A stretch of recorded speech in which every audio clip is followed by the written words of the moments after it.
Yok ben bu bir şey adam olacak yok. Yok.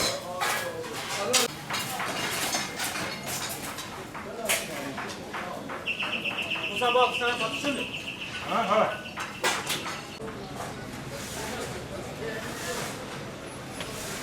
Koş.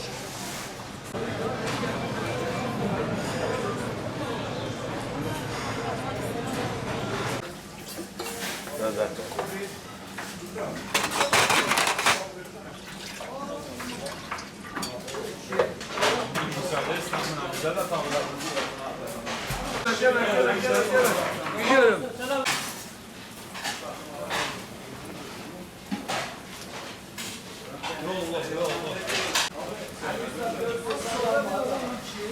Evet.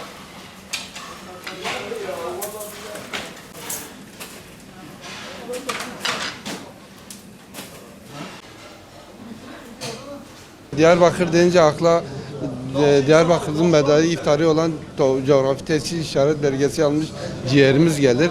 Bu ciğerimiz de geçen Ramazan ayının 3 günlük olması sebebiyle geçen Ramazan ayında tarihinin rekorunu kırdık geçen yıl. Bu yılda Ramazan ayı 9 günlük hükümetin öngördüğü bir bayram tatili vardı. Bu 9 günlük süresi içerisinde ilk 3 günde geçen yıla şeyini yakaladık. O anlamda 9 gün olması sebebiyle geçen yıl 24 ton olan 3 günlük ciğer tüketimimiz bu yılda o 25 tona yakın yaklaştı. 9 gün süresi içerisinde toplamda Diyarbakır'ımıza 50 ton bir ciğer tüketimi öngörüyoruz. Şimdi böyle ciğer falan denince ciğer kendini aşmış şehirden memleketlere aşmış bir ürünümüz olduğu için 7'den 70'e 7-24 yenilebilen tek ürünümüzdür.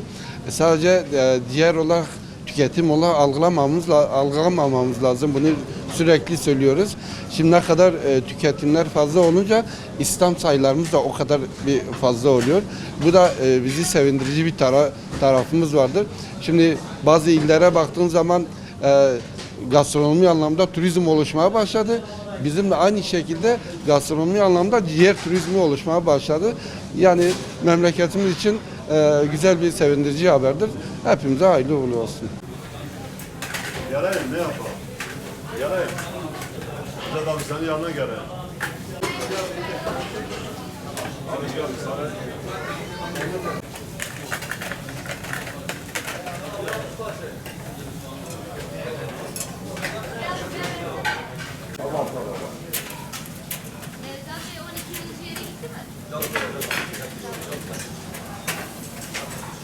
Asıl Adana'ya 3 tane Adana.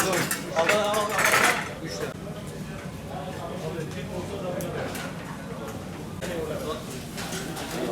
Gel.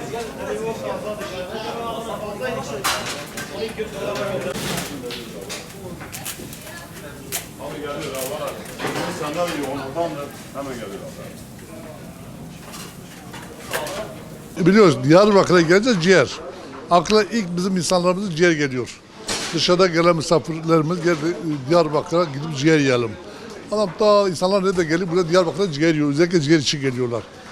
Ciğer gerçekten Diyarbakır'da şu anda popülerdir. Biliyoruz tescillik almış başını gidiyor yani. Biz ciğeri yetiştiremiyoruz. Bayağı yoğunluk var. İnsanlar sıraya geçiyor. Yani hizmet bayağı yani elimize gelene yapıyoruz bu hizmeti yani.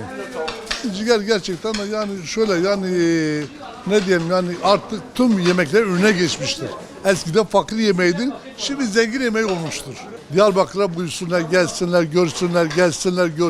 Onun için diyoruz yani. Çünkü Diyarbakır gerçekten sahabelerin şehridir.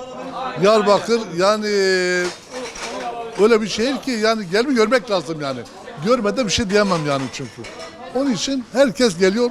Diyarbakır görmemişik. Niye şimdiye kadar gelmemişik? Yani insana gelen görmesi lazım yani. Ciğer özellikle kuzu ciğeri olacak.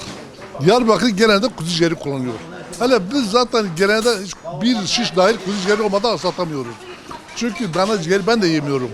Dana ciğeri farklıdır yani. Şimdi Diyarbakır'da kuzu ciğeri gerçekten de satılıyor. Ve yani müşterilerimiz gelen özellikle şimdi bir şiş dana ciğeri geçse kimse yemez. Ama tabii ki ustalarımıza da iş düşer. Ustalarımız şöyle, yani el lezzeti de önemlidir. Gelen ciğer terbiyesi de önemlidir. O terbiye çok önemlidir. Bir de pişirmesi de önemlidir. Pişirme şöyle, yani fazla kurumayacak. Ciğer kurudu mu olmaz. Sülü kalacak biraz. Gelen müşterilerin bazı misafirler diyor işte ben ciğerimiz iyi bilsin. Hayır. Biz bunu kesinlikle kabul etmiyoruz. Yok bize bırakın. Biz kendimiz yapıyoruz bunu.